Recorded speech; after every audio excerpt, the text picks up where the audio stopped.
A sonic boom shatters the quiet of the Appalachian peaks, echoing like artillery fire through the snow-heavy pines. Above the tree line, a military fighter jet streaks across a fiery sunset, leaving a bright contrail in its wake.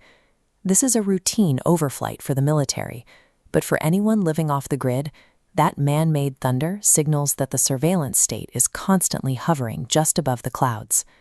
Down on a narrow, icy ledge, that boom triggers an immediate chain reaction of chaos.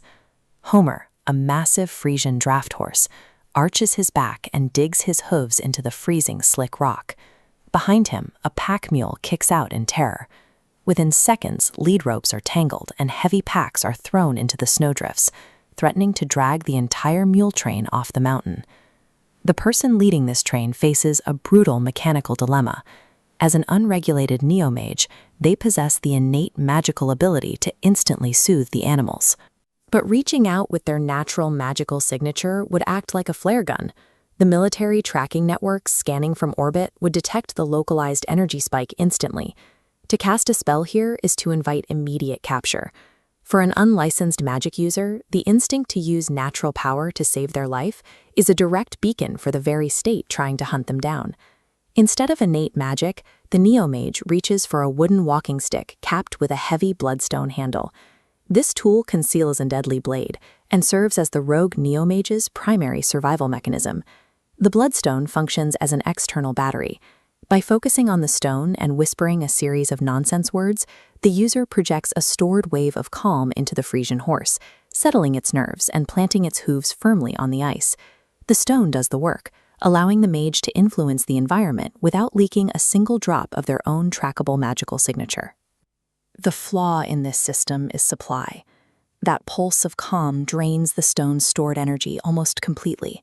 Recharging it requires finding absolute physical isolation in the wilderness before the user can draw raw power safely. Unregulated freedom in this world does not involve wielding limitless magical power. It requires an exhausting daily budgeting of hoarded energy.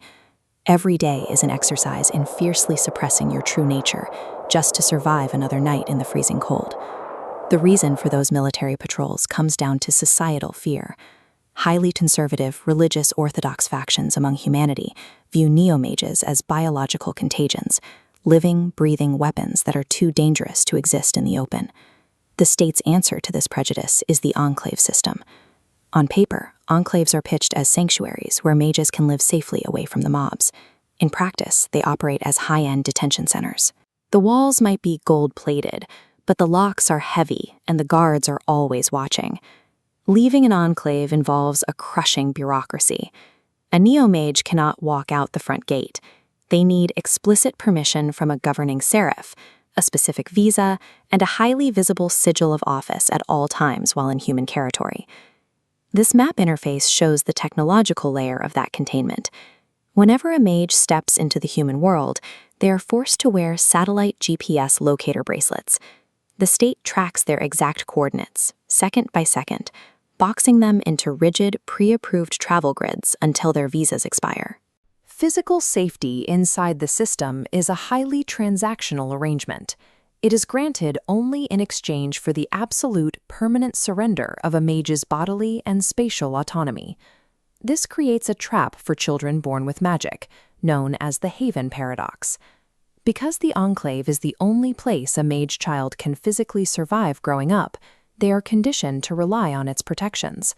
The GPS bracelet becomes a fixture of their identity long before they are old enough to realize they are prisoners. That lifelong conditioning usually shatters around the age of 14.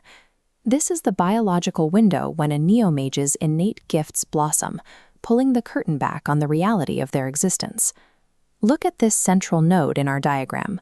For some mages, the awakening is a psychic overload.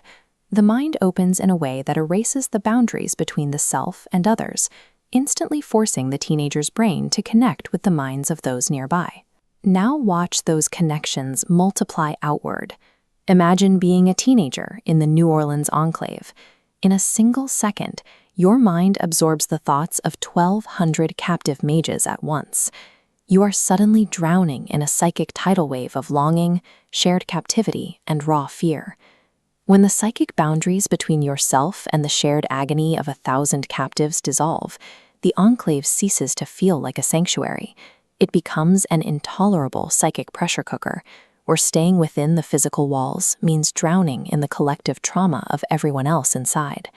To stay is to let your own mind shatter. To leave is the only way to survive. Back in the freezing heights of the Appalachians, our fugitive mage faces another reality. Evading a surveillance state cannot be achieved through total, disconnected isolation. The mechanics of survival require a salvage network. A rogue mage must associate with grounded, mundane humans, salvage miners, and mountain guides who know the terrain. These allies provide the logistical cover and physical stability needed to move through the world unnoticed. The Neomage's existence is a cycle of high-frequency anxiety, hoarding energy, and dodging orbital scans. Meanwhile, their human allies and the massive Clydesdales they lead provide a heavy, physical anchor to the mountain, grounding the mage's frantic energy in mundane labor. Surviving off the grid means hiding in the dirtiest margins of human society. The rogue mage utilizes mud, ice, and mundane physical labor as a low-tech shield against a high-tech tracking apparatus. But the psychological toll of this lifestyle is severe. Every jet engine roaring overhead is a reminder that the sky is actively hunting, looking for any excuse to drop a net on an unregulated signal. Being the only uncontrolled element in a rigidly synchronized society creates profound anxiety. If the Bloodstone battery runs dry, a blizzard traps the mule train, there is no one to call. There is zero safety net for an unlicensed magic user. The Neomage escapes the GPS tracking bracelets and the Seraph permissions, but they trade that state-enforced security for a life of crushing, terrifying isolation. In a society perfectly structured around regulation and surveillance, radical autonomy is a heavy burden. It requires a permanent performance of hiding in plain sight, ensuring you live out your freedom as a ghost in the mountains.